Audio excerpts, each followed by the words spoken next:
Okay, folks, it's another day. This is day 8 of Nofap. I'll probably start putting that in the description just so I can keep track of days, but, I'm about to head out and get some food, and I got a bunch of stuff to talk about. Some of it, I'd say most of it's, like, not related to Nofap itself. It's just like stuff that's going on in life right now, and I realize I have the air on right now. It's kind of warm in here. I can feel the air coming in. It's not cool, but I'm not sure like how well anybody can hear me when I'm recording with the air on. But I turned it off right now. I'd probably start heating up really quickly. But anyways, that's not what I want to talk about. So I made some more videos like last night, and most of them were like just me trying to redo the video I was trying to do originally, but I'd already done my daily update video, and essentially what had happened was it was around like 9:30. No wait, it wasn't around 9. I think it was, excuse me, I think I got out to the car around 9:30, but actually it was like earlier than that, obviously. But I had taken like an hour long, like sort of half nap. I wasn't really asleep. I got up, I had been fatigued, and I wanted to get on with the whole Python boot camp. And as I'm starting to get things set up, my phone starts buzzing, and I check it, and it's my sister's phone number. And knowing my sister, I didn't want to talk to her, so I rejected the call first time. She calls back a second time. I'm like, okay, fine. Maybe it's something. Maybe there's some emergency, or maybe she just wants to, quote unquote, just wants to talk. And it's like, okay, yeah, I'll take the call. So, first off, obviously I asked tentatively, how's everything going? Just start, taking sort of a rain check, if you will, on what my state is before she starts talking. And I'm like, oh, nothing's going on. Everything's all right. Nothing's really happened. But hasn't.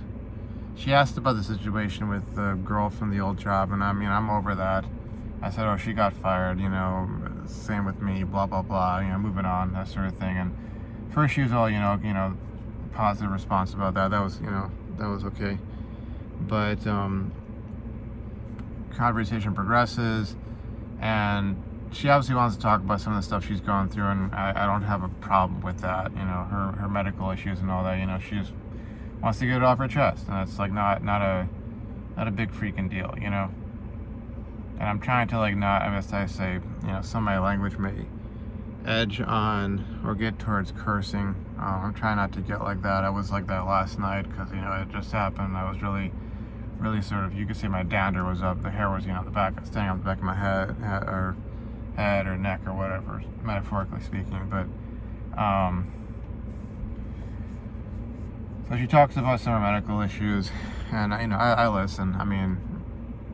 Whether some of them fall into sort of a gray area where you might want to say, oh, well, here's how you brought this upon yourself, doesn't matter. I was gonna just listen and let her get it off her chest, because okay, I'm not gonna hold that against her. That happens. It's like, okay, whatever. Then she starts pivoting into, or transitioning into, basically complaining about my dad and my mom. And I just started getting annoyed because, not only do I know, there's more than one side to this, not only do I also know that she rarely, if ever, tells the full picture. She gives a version of events that makes herself look super innocent and the good person, all sort of stuff. She'll leave out the parts where she did X, Y, Z, or whatever. But,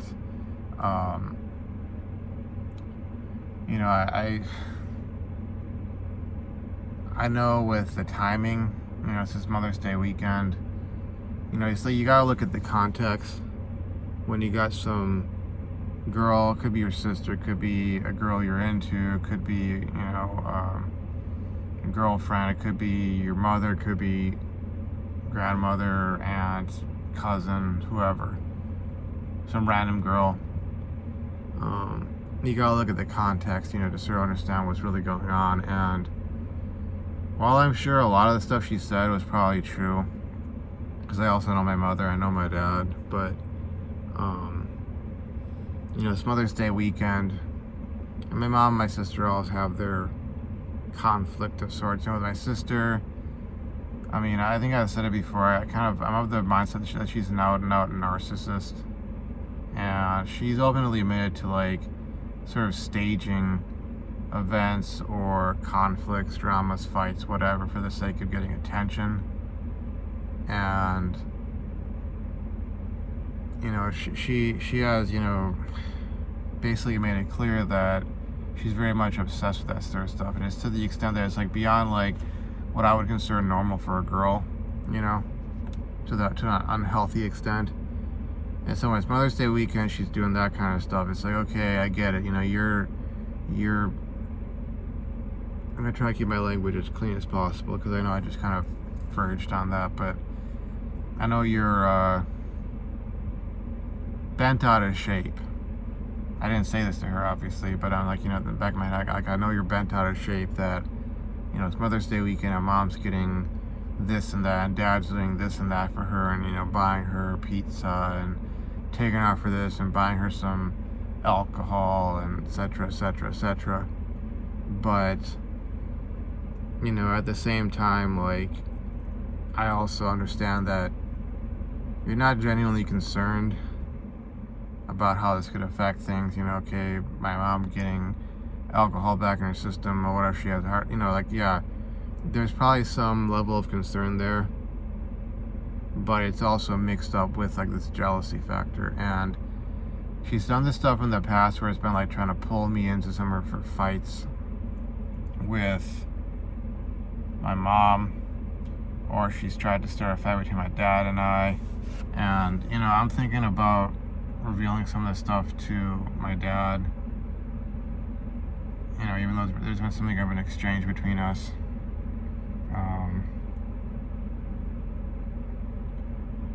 But it's the same old, and the thing where it really started to affect me was when, again, I was getting annoyed.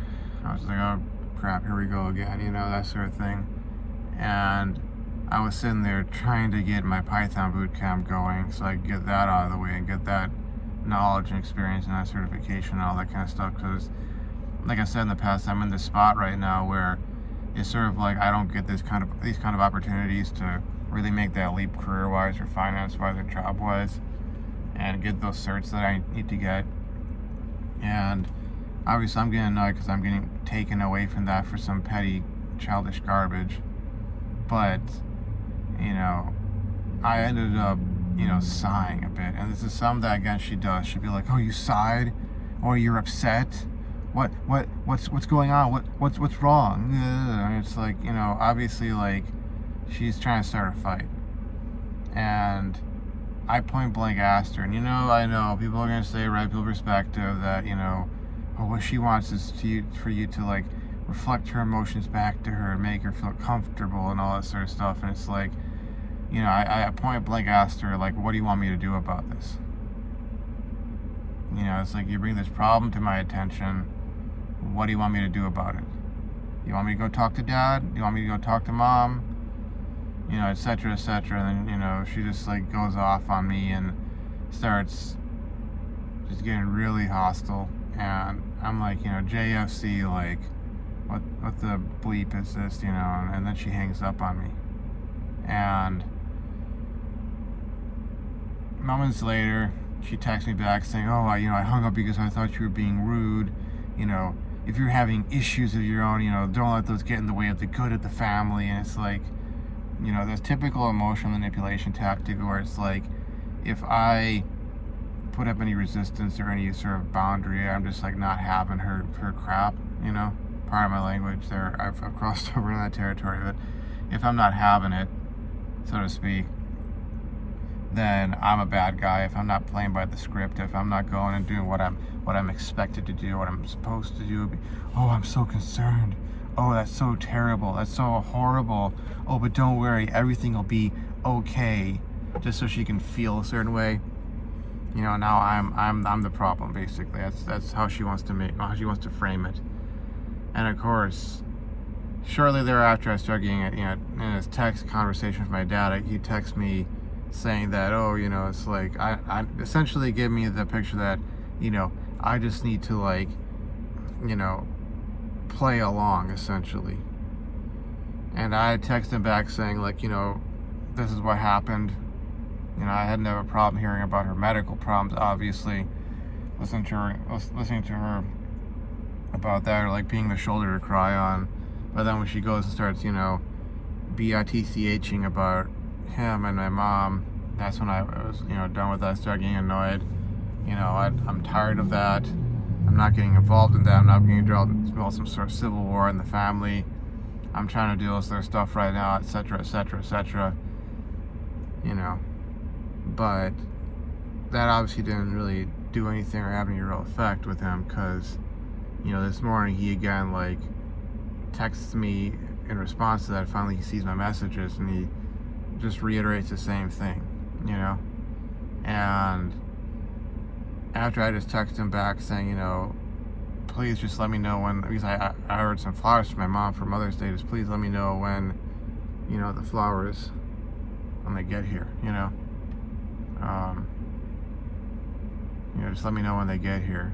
And of course he tries to turn it back into being about the deal with my sister and my mom, and then accusing me of like running away from the house, and that I'm not there to do the hard labor to help him with cleaning their in-ground pool and all this kind of stuff. And it's like, you're not,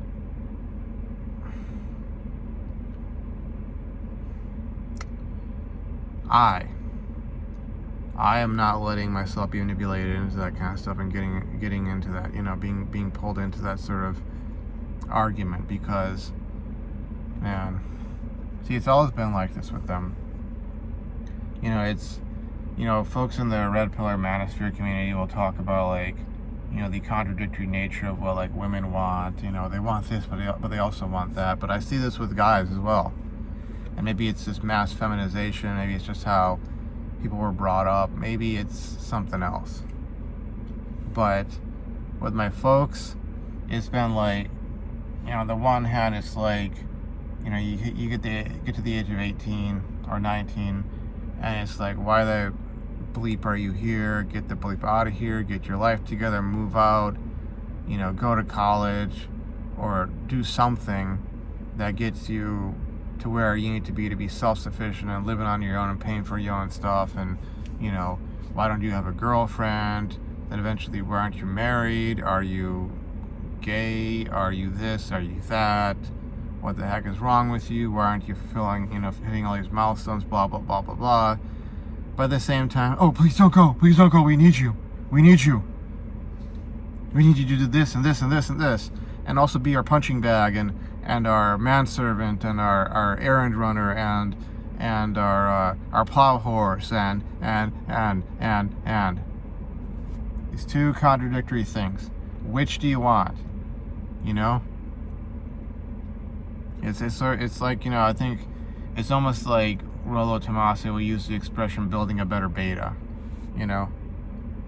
because if you think about it, and however you want to define alpha male, beta male, gamma, sigma, delta, whatever, omega, for the sake of the argument, we'll say specifically to, the whole getting the girls issue, which is where most guys focus on when it comes to talking about these sorts of terms, or using these sorts of terms, rather, defining them. The alpha, we'll say, is the guy who gets the girls, okay? He's good with women. The beta, compared to the alpha, not good with women. And obviously things exist on a spectrum, and if you throw in the social aspect, not just the quote-unquote sexual hierarchy, sexual dominance hierarchy, or whatever you have, also the social dominance hierarchy, then you get into things like, or categories like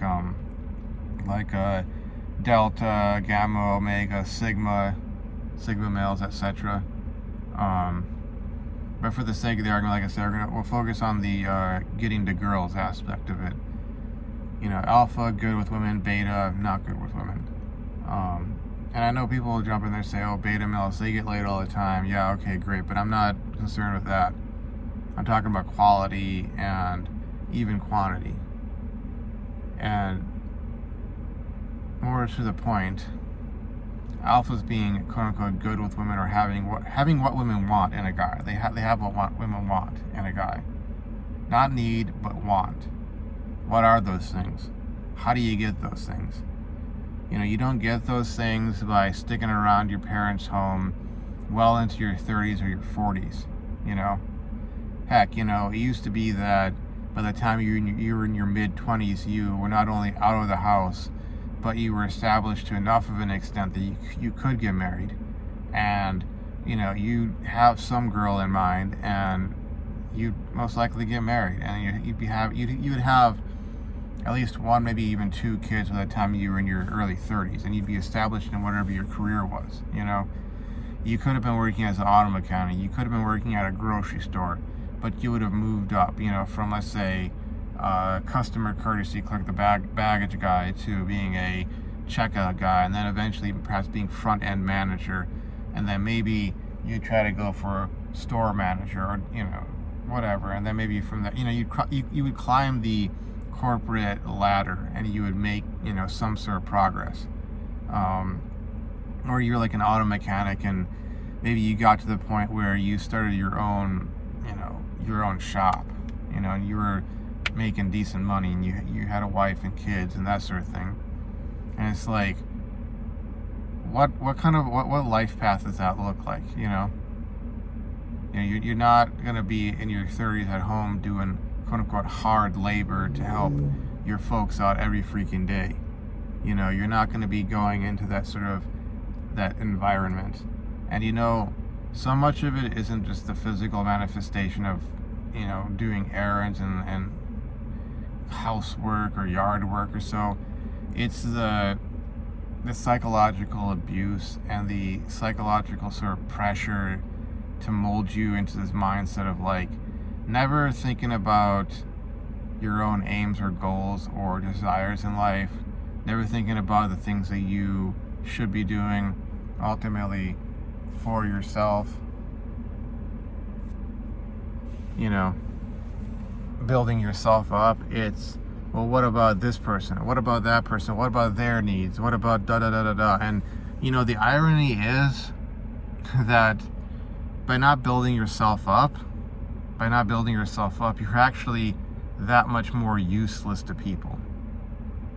It's sort of the irony that it's like, okay, if you really cared about your family and you really cared about,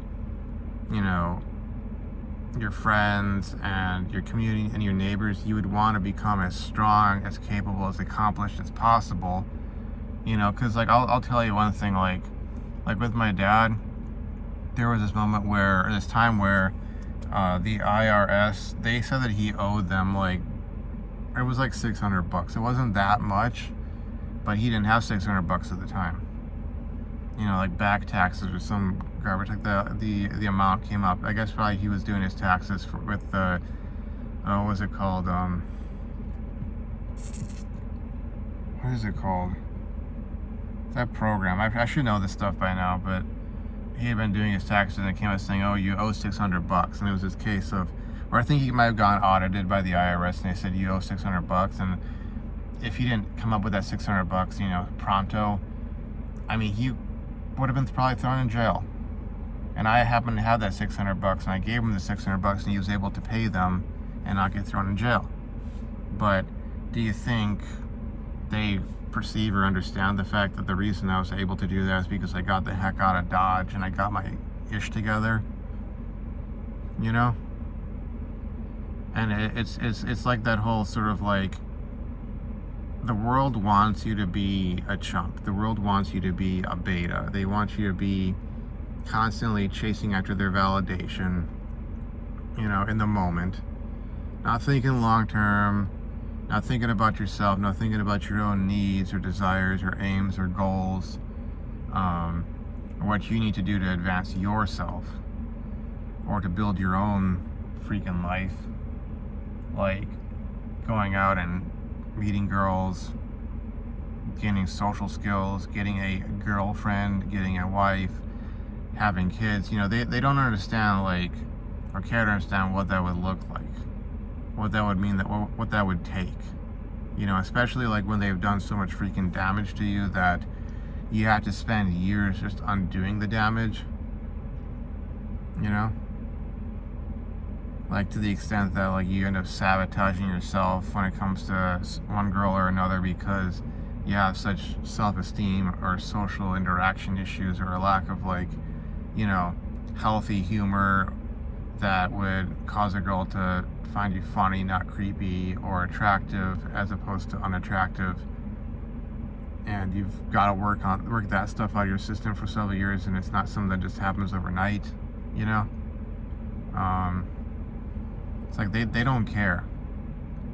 They just want they want the grandkids, but they don't want to see you have to go through the process of becoming the kind of man who could get a wife, have kids, not get divorced, by the way, not have your wife cheating on you, having her actually respect you at the very least, if not admire you.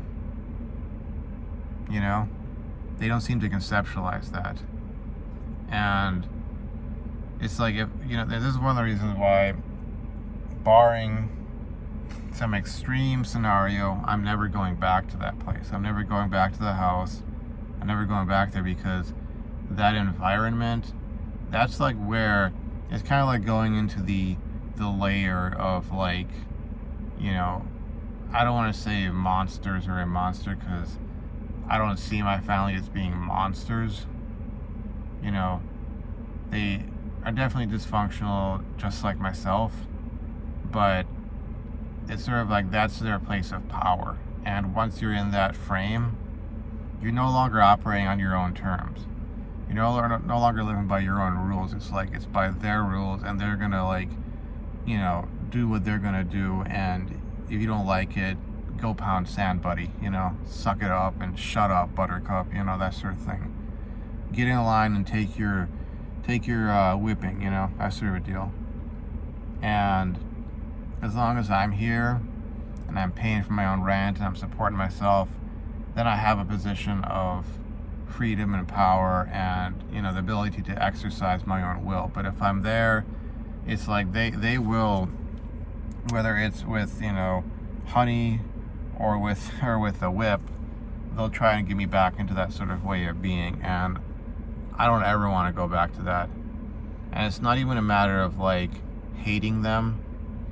It's a matter of sort of like a deeper understanding of how things work, because, like, I know there's, like, it's kind of like I would never have been born if my grandfather, my dad's dad, had done to him what my dad has done to me. I would never have been born if my grandpa had done to my mom what she in many cases has done to me, or what my dad has done to me. And it's like I don't really understand per se a lot of where that sort of divide happened. Like, you would think that if they grew up with parents like what they grew up with, they would either learn to A, do what their parents did, which was good, or B, not do what their parents did. And I know that's like, it's almost like it's a tall order, because with a lot of folks, it's just, people operating on autopilot, and they don't really think. They don't go, I kind of remember my dad or mom doing this to me and how it made me feel. Let's not go do that again, Or maybe they try, but they don't know how to not do that. They know, okay, don't do this, but they don't know how to do, like, what is the opposite of that that'll actually lead to a positive result. They try, 6,000 other ways of trying to resolve the issue or the problem, but they don't really know what it would take to actually get those results. But yeah, I'm just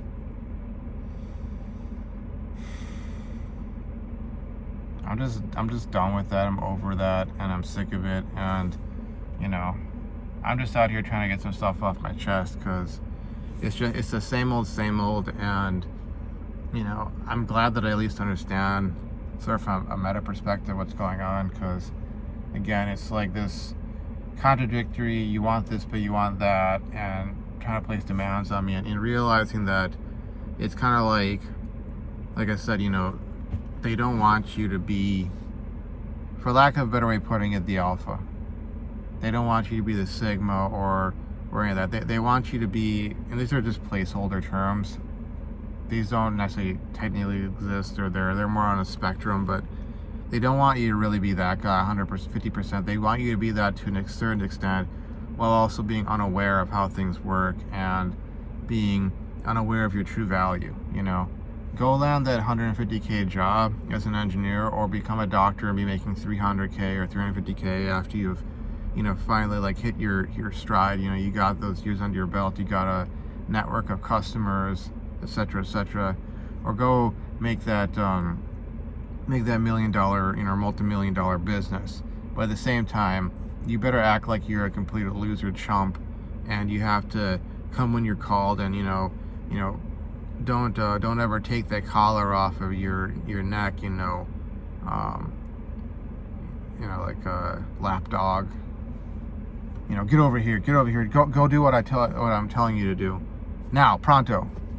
But also be alpha enough, or assertive enough, driven enough, disciplined enough, visionary enough, hardworking enough that, oh, you can make those multi-million dollars. But also at the same time, you need to look at yourself in the mirror and see, oh, I'm such a loser. I couldn't live without her or these people, or oh, I'm such a horrible son. I'm such a horrible brother. I'm such a horrible man. I'm such a loser. You know, it's just kind of garbage, and it's like I'm sick and tired of it. And what's more is I'm frustrated with the fact of how this stuff will come up or happen when I'm like focused on my mission and I'm trying to get things together, and you know, like, you have to spend time on this. But anyways, I'm going to try and handle things the best I can. I was going to go out and get some food. I'm 202.6 pounds, which I've gone up a little bit in weight. I'm not really sure what exactly is the difference, because I dropped down to like 199 from 205.4. I'm